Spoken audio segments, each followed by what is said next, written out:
This is the book of Sirach, chapter 44 and verse 16.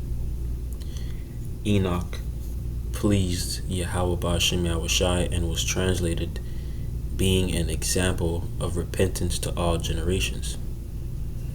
Noah was found perfect and righteous in the time of wrath. He was taken in exchange for the world. Therefore was he left as a remnant unto the earth when the flood came. First and foremost, giving all praise, honor, and glory to Yahweh Ba'ashem Yahushai, Ba'ashem Rakakwadash. Double honors to the apostles, the elders at Great Millstone who teach and rule well. Peace and blessings unto the elect. And I named the title of this lesson, Wickedness Always Had a Time Limit. Okay, because the Lord, matter of fact, let's just jump there in the book of Romans 15. The Lord always left us examples, okay, of what happened to wickedness. Right, so we're going to get Romans 15 in verse 4. Romans 15 and verse 4. For whatsoever things were written aforetime were written for our learning, that we through patience and comfort of the scriptures might have hope. And our hope is being saved from the destruction. Right? So the things that are written in the scriptures, okay, align up to what you see happening today in this time, because wickedness was always a thing. Right? So let's get Luke 17, okay, as the Lord broke it down to you. Luke 17 and verse 24. For as the lightning that lighteneth out of the one part under heaven shineth unto the other part under heaven, so shall also the Son of Man be in his day. But first must he suffer many things and be rejected of this generation. And this is what you're seeing in this time. Right? A lot of people are offended in Yahushua, even the people that know that they're Israelites. Verse 26, and as it was in the days of Noah, so shall it also be in the days of the Son of Man. They did eat, they drank, they married wives, they were given in marriage until the day that Noah entered into the ark, and the flood came and destroyed them all. So basically, when Yahushua comes back, people are going to be basically in this exact mindset, right? Verse 28, likewise also as it was in the days of Lot, they did eat, they drank, they bought, they sold, they planted, they builded. But the same day that Lot went out of Sodom, which Lot was a part of the elect in his time, it rained fire and brimstone from heaven and destroyed them all. So these are two clear examples of wickedness coming into an end. Because in the times of Noah they were wicked, and in the times of Lot they were wicked. So if we're in the time of wickedness being at an all-time high, then there will be a limit to the wickedness that we're seeing right now. Verse 30, even thus shall it be in the day when the Son of Man is revealed. In that day he which shall be upon the housetop and his stuff in the house, let him not come down to take it away. And he that is in the field, let him likewise not return back. Remember Lot's wife. Right? So the reason why the Lord is telling you to remember Lot's wife is because at the end of the day, Lot's wife knew that the destruction was coming. Lot's wife knew that salvation was basically open unto her, but the whole point is that she turned back, and she perished because she turned back. So this is why the Lord told you to keep your eyes single, because ultimately we're supposed to be seeking the kingdom. Okay, the main thing that Yahushua is guiding us to do is basically seek the kingdom. Verse 33, Whosoever shall seek to save his life shall lose it, and whosoever shall lose his life shall preserve it, right? Meaning basically you have to throw away everything and fully lean on Yahweh Shai, okay, which takes faith. Verse 34, I tell you, in that night there shall be two men in one bed, the one shall be taken and the other shall be left. Two women shall be grinding together, the one shall be taken and the other left. Two men shall be in the field, and the one taken and the other left. So there's going to be a remnant in the time of destruction. This is what it's describing. Okay, so there's going to be a remnant that are going to be saved, and they're going to be, and there's going to be a majority of people that are going to be destroyed. Right? Let's jump into the book of Second Esdras. Okay, because the Lord gave Esdras a lot of a lot of meat scriptures, man, a lot of meat knowledge. Second Esdras 15 and verse 1, behold, speak thou in the ears of my people the words of prophecy which I will put in thy mouth, saith Yahweh Shem Yahushai, and cause them to be written in paper, for they are faithful and true.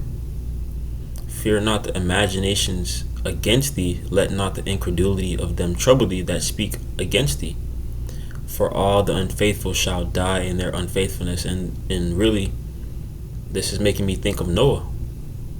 Because you got to think about it. If the Lord said that,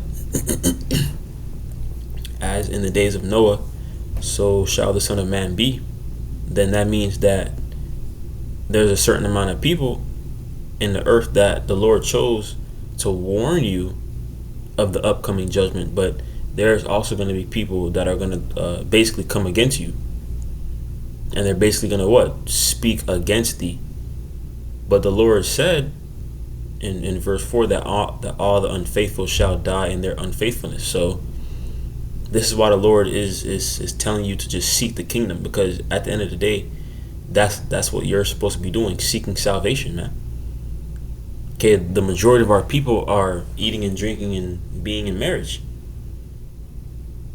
Okay, verse 5, behold, saith the Lord, I will bring plagues upon the world, the sword, famine, death, and destruction. See, so it's the same thing. Okay, but why is the Lord going to do this? Verse 6, for wickedness hath exceedingly polluted the whole earth, and their hurtful works are fulfilled. So there's going to be a time where the Lord says that he has enough. And ultimately we're coming into that time very, very fast. Okay, as our apostles and elders say, once that economy crashes, once the mark of the beast is implemented, and your paper dollar means nothing, everything is going to move fast. So we're coming into these times of trouble, man. Jacob's trouble. Okay, verse 7, therefore saith the Lord, I will hold my tongue no more as touching their wickedness which they profanely commit, neither will I suffer them in those things which they have wickedly exercised themselves. Behold, the innocent and the righteous blood crieth unto me, and the souls of the just complain continually. And the souls of the just are really the elect, man.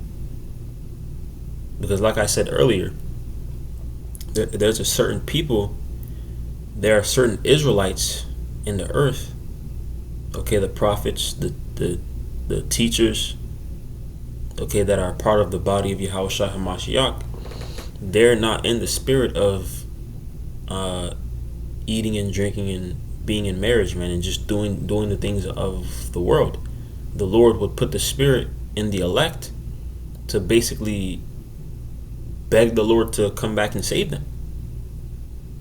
Okay? And everybody is not in that spirit, man. Verse 9.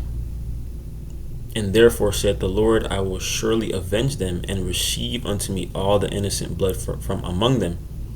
Behold, my people is led as a flock to the slaughter. I will not suffer them now to dwell in the land of Egypt, but I will bring them with a mighty hand and a stretched out arm, and smite Egypt with plagues as before, and will destroy all the land thereof. And we ultimately know that this is not talking about ancient Egypt. This is talking about Babylon the Great, okay, which is America, because uh, Egypt was not, all of the land of Egypt was not destroyed. So this is talking about a future prophecy, man. Verse 12. Verse 12, Egypt shall mourn, and the foundation of it shall be smitten with the plague, and the punishment that the Most High shall bring upon it. They that till the ground, they that till the ground shall mourn, for their seed shall fail through the blasting and hail, and with a fearful constellation. Woe to the world and them that dwell therein. Right. So woe means destruction. Okay, this is why Apostle Paul said that in the last days perilous times shall come. Okay, so there's going to be a time where wickedness is fully going to be quenched, man. Verse 15, for the sword and their destruction draweth nigh, and one people shall stand up and fight against another with swords in their hands, which the modern day sword is what? The gun. Okay, so there's going to be civil wars, there's going to be riots. All hell is going to be breaking loose out here soon, man. Verse 16, for there shall be sedition among men, and invading one another, and they shall not regard their kings nor princes, and the course of their actions shall stand in their power. A man shall desire to go into a city and shall not be able, for because of their pride the city shall be troubled, the houses shall be destroyed, and men shall be afraid. So troublesome times are coming, man. And this is a part of Yahweh Bashim Yahushai. This is a part of the punishment, man. Okay, because we know in these times that the elect of Israel are going to be safe, man. Verse 19, a man shall have no pity upon his neighbor, but shall destroy their houses with the sword, and spoil their goods because of lack of bread, and for great tribulation. See, so these are the times that we're coming into.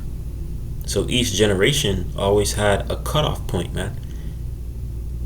Okay, so wickedness, all the wickedness that you're seeing in this time is going to have a cutoff point. And we're patiently waiting for it, man.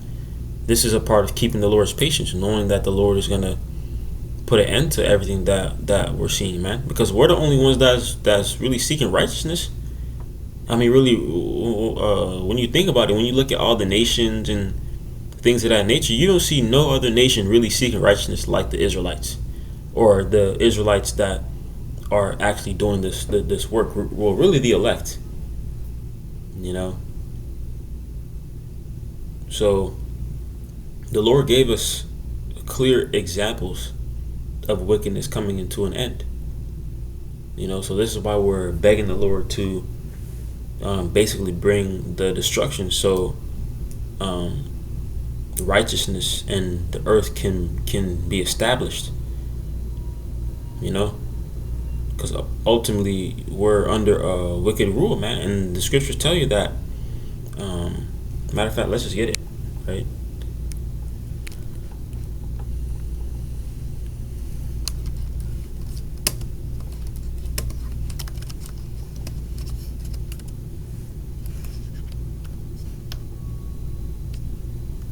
Right. Proverbs 29 and verse 2, when the righteous are in authority, the people rejoice, but when the wicked beareth rule, the people mourn. And are not people mourning right now? So that means that the wicked are in rule, which we know to be Esau, Edom. Okay, so this is why we're constantly begging Yahweh Shem Yahushai to bring an end to this, man, because we're ultimately tired of seeing Jake in this spirit of slumber. We're tired of Esau, Edom running around. Ultimately we're just tired as a nation. And the only people that really understand that is really the elect, man. Everybody else doesn't even care. So Lord willing, you were edified in closing, giving all praises, honor, and glory to Yahweh, Bahashem, Yahweh Shai, Bahashim Rakakadash. Double honors to our apostles, our elders, at Great Millstone who teach and rule well. Peace and blessings unto the elect. Shalom.